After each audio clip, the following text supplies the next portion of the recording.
네, 안녕하십니까. 연율입니다. 부산의 랜드마크 건물이 어디라고 생각하십니까? 저는 생각할 때 랜드마크는 주거용으로 써서는 안 된다고 생각합니다. 일단 부가가치가 있는 상업시설, 그 다음에 공용시설 이런 것이 랜드마크 아닌가 생각이 되는데, 그런 기준으로 보면 부산의 랜드마크는 문현동에 있는 BIFC 건물이죠. 금융빌딩인데, 그 이전에는 지금 그 국제신문이 있는, 연제구 국제신문이 있는 그 국제빌딩입니다. 국제빌딩 26층이죠. 94년도 생겼으니까 뭐 부산서는 뭐 타의 추종을 불허하는 고층 건물이었습니다. 물론 뭐 호텔도 있지만은 그건 뭐 또 별개입니다. 그래서 저는 그렇게 생각을 하고 있는데, 그 국제빌딩이, 부산의 랜드마크 빌딩인 국제빌딩이 이제 그 서울의 부동산 업체한테 팔렸습니다. 그 이야기를 한번 해드려보겠습니다. 이제 롯데에서 오래 가지고 있었는데, 롯데에서 이제 KB부동산 신탁으로 다시 넘겼는데, KB부동산 신탁이 운용하는 리츠는 이제 부동산을 운용을 해가지고 그 수익을 나누는 그런 일종의 투자 회사죠. 펀드입니다. 그게 리츠 회사가 KB에서 부동산 신탁에서 갖고 있는 리츠 회사가 서울 소재 이제 회사인 두함지 개발에 이 725억에 매각을 했다고 합니다. 24일이니까 어제죠. 이게 지금 국제빌딩은 상당히 오래됐죠. 국제신문 등이 올해 입주해가지고 랜드마크로 평가됐는데, 그게 이제 국제신문이 올해 입주하면서 거기가 롯데 건물이었습니다. 통상적으로. 왜냐하면 국제신문을 이제 롯데그룹에서 이제 소유를 했었죠. 오랫동안 해가지고 그 26층 건물 안에 롯데카드, 롯데손보, 뭐 서울보증, 부산은행, 뭐 삼성화재 이런 금융기관들이 많이 들어와 있었습니다. 아주 우량한 금융기관들이죠. 그리고 상당히 뭐 좀 뭐라 그럽니까, 부산의 랜드마크였고, 그 주변에 또 뭐 검찰청, 부산고등법원, 시청 등이 있어가지고, 또 이게 또 지하철이 바로 또 교대역 입구 아닙니까? 1호선이잖아요. 그래서 상당히 좀 좋은 자리였는데, 이게 이제 두함지 개발이라는 부동산 업체 매각이 되니까, 일부에서는, 이게 그러면 이제 롯데는 사실은 이제 신문사를 영위하고 있었고, 국제신문을 경영을 했고 하니까 이제 어쩔 수 없지만은, 이 개인 두함지 일반 법인이 부동산 업체가 사게 되면 여기를 가만 놔두겠느냐. 뭐 임대 수익밖에 안 나는 이 건물을 새로 리모델링 해가지고, 주상복합으로, 거기 이제 상업개발, 뭐 주거개발 다 가능한 지역입니다. 해가지고, 분양을 한다든지 하면 725억에 샀지만은 그 배 이상의 수익을 거둘 것이다. 지금 이렇게 보고 있습니다. 그게 위치가 좋지 않습니까? 제가 볼 때는 뭐 엄청난 위치입니다. 아까 말씀드렸지만 서울고등법원, 법조타운, 검찰청, 그리고 앞에 부산시청, 그 다음에 여기 이제 동네역, 그 다음에 뭐 교대 입구에서 이제 바로 교대역에서 바로 이제 위로 올라가는 그 진입도로가 있죠. 진입도로가 있고, 그 다음에 이제 뭐 또 거기 2024년도에 이제 만덕센터 대심도시 고속화도로, 이게 이제 개통이 됩니다. 그래 되면 상당히 좀 뭐라 그럴까, 교통난도 원래 교통난이 없는 데니까 교통이 엄청나게 좋아지고 하니까 상당히 뭐 좀 제가 볼 때는 투자 가치가 있다. 근데 그게 단순히 그냥 건물의 임대 수수료만 받고 있기에는 좀 아깝다. 투자 가치로 봐서는 그렇게 생각할 수도 있습니다.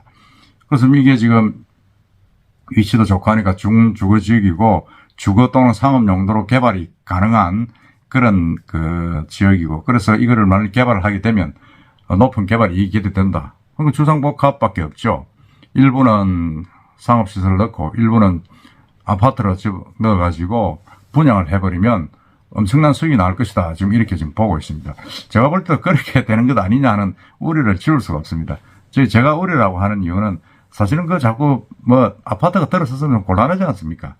상업시설도 좀 들어쓰고 공공시설도 들어쓰고 금융기관도 들어쓰고 해야 이게 모든 시민들이 같이 이용할 수 있는 공공재생 결되면서 부가가치도 생기는 겁니다. 생기는데, 이게 이제 뭐 리모델링 해가지고 뭐 그렇게 주상복합으로 개발하고 분양을 해버리면 이 뭐 건물은 산산 쪼가리가 나는 거죠. 그래서 이거는 사실은 좀 우려가 되는 부분이다 하는 생각이 드는데 앞으로 지켜봐야 됩니다. 그건 제가 생각하는 내피셜입니다. 내피셜인데 근데 뭐 대충 또 그렇습니다. 그렇게 또 가더라고요. 보니까 지금 뭐 부산 외대부지도 서울업체가 인수를 했습니다만은 결국 거기 아파트 쓰지 않습니까? 일부 기부 체납한다지만 결국 아파트 따라 쓰는 겁니다.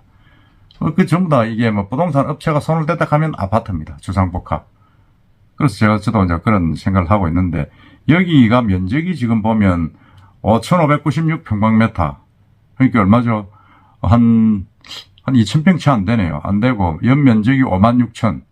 이것도 뭐 한 2만 평 잠깐 안 되는데 지하 5층, 지상 26층입니다. 6층인데 이 국제신문 이 건물은 사실은 94년도에 이제 언론 통폐합이 됐던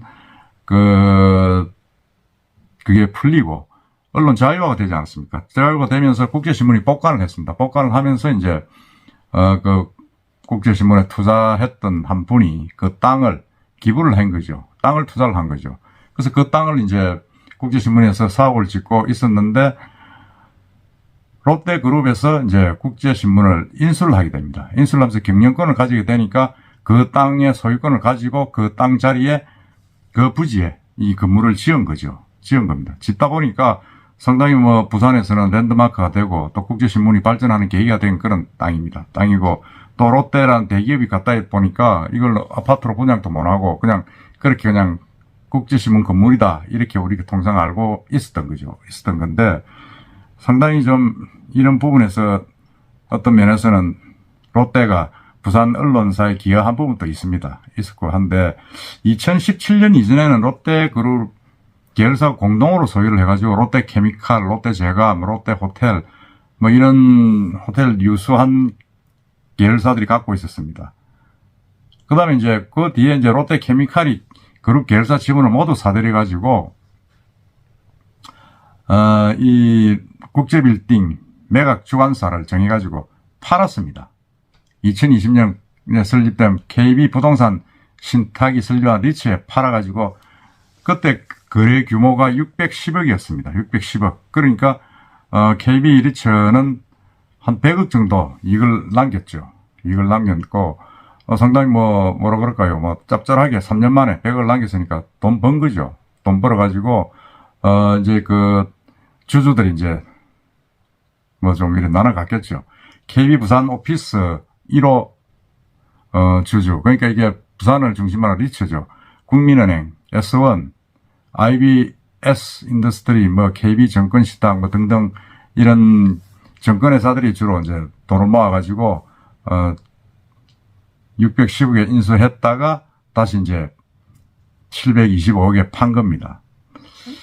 저는 막 그래 팔 수도 있다 하는 생각이 들고 이제 롯데에서 완전히 이 국제빌딩에서는 손을 떼고 있었는데 문제는 이제 이 건물이 정말 26층으로 오래된 랜드마크였는데 주상복합으로 리모델링 돼 가지고 손 바뀌면서 조금 이 이미지를 버리면 참 좀 아쉽다 하는 생각이 듭니다.